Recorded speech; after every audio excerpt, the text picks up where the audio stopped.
शास्त्रों में यह भी वर्णन आता है कि जब ब्रह्मा ने कमल में आंखें खोली तो चारों ओर जल ही जल था। उन्हें न अपना स्वरूप झात था, न उत्पत्ति का कारण। तब उन्होंने देखा एक नील वर्ण पुरुष शेषनाग पर शयन करते हुए शांत चिरविश्राम में स्थित। वे ही थे नारायण। और जब ब्रह्मा ने प्रश्न किया, आप कौन हैं?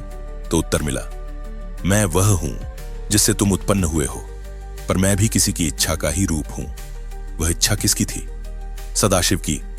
उसी प्रकार शिव को भी जब पार्वती ने पूछा कि प्रभु, आप ब्रह्मा से श्रेष्ठ हैं, विष्णु से परे हैं, फिर आप कौन हैं? तब शिव मुस्कुराए और उत्तर दिया, मैं सदाशिव का केवल एक अंश हूं। मैं रुद्र हूं जो संहार करता है, पर सदाशिव संहार से भी परे है, वह केवल है।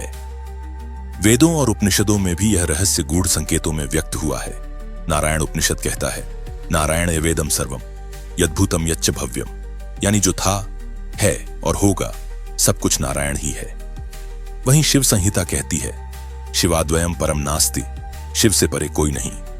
दोनों ही वाक्य विरोधाभासी नहीं, बल्कि एकता के द्योतक हैं। जो नारायण है वही शिव है, जो सदाशिव है वही नारायण है। अंतर केवल दृष्टिकोण का है। जहां नारायण सृष्टि के भीतर प्रवेश करते हैं, वहीं सदाशिव सृष्टि के साक्षी बने रहते हैं। नारायण की आंखों में करुणा है, लीला है, भाव है। सदाशिव की आंखें मौन हैं, स्थिर हैं, निर्विकार हैं।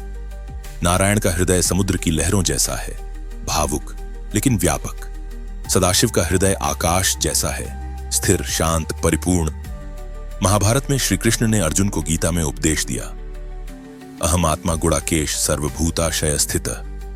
वे कहते हैं, मैं सबके हृदय में स्थित आत्मा हूं।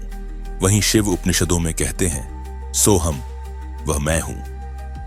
यह वह और मैं का जो भेद है, वही सदाशिव और नारायण के बीच का सबसे सूक्ष्म अंतर है। नारायण अनुभव कराते हैं, मैं तुझ में हूं। सदाशिव अनुभव कराते हैं, तू ही मैं है। कई संतों जैसे आदि शंकराचार्य, रामानुजाचार्य और नाथ योगियों ने इन दोनों स्वरूपों को एक ही तत्व के रूप में समझाया है। संत ज्ञानेश्वर कहते हैं, शिव विणु ज्ञान, विष्णु विणु प्राण, यानी शिव बिना ज्ञान संभव नहीं और विष्णु बिना जीवन संभव नहीं। ज्ञान और प्राण दोनों ही परम तत्व के दो पक्ष हैं। आज भी जब कोई साधक हिमालय में ध्यानस्थ होकर भीतर उतरता है, तो वह अनुभव करता है कि उसके अंतःकरण में जो मौन है, वह सदाशिव है, और जो जीवन उसे बाहर कर्म करने को प्रेरित करता है, वह नारायण है। वह मौन सदाशिव का स्पर्श है और वह गति नारायण की प्रेरणा है।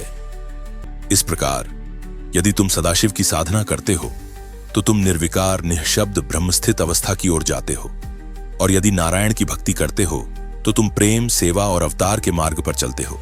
लेकिन दोनों ही मार्ग अंततः उसी ब्रह्म की ओर ले जाते हैं, जो किसी नाम और रूप में बंधा नहीं है। गुरु बोले, वत्स, अब तू समझा कि सदाशिव और नारायण में कोई द्वैत नहीं है। जैसे अग्नि और उसकी ज्वाला, जैसे सूर्य और उसका प्रकाश, वैसे ही सदाशिव और नारायण है। जब ब्रह्म मौन में होता है, वह सदाशिव है। जब वह लय में होता है, वह नारायण है। शिष्य की आंखों से अश्रु बहने लगे। वह मौन था, लेकिन भीतर एक क्रांति घट रही थी। वर्षों की साधना का उत्तर आज मिला था, शब्दों से नहीं, भावना से नहीं, बल्कि उस मौन से जो गुरु के वचनों के पार था। वह उठा, प्रणाम किया और गुफा के बाहर जाकर आकाश की ओर देखा। वही आकाश जो स्थिर भी था और गतिशील भी। वही आकाश सदाशिव था और उसमें उड़ता हुआ वह पक्षी नारायण।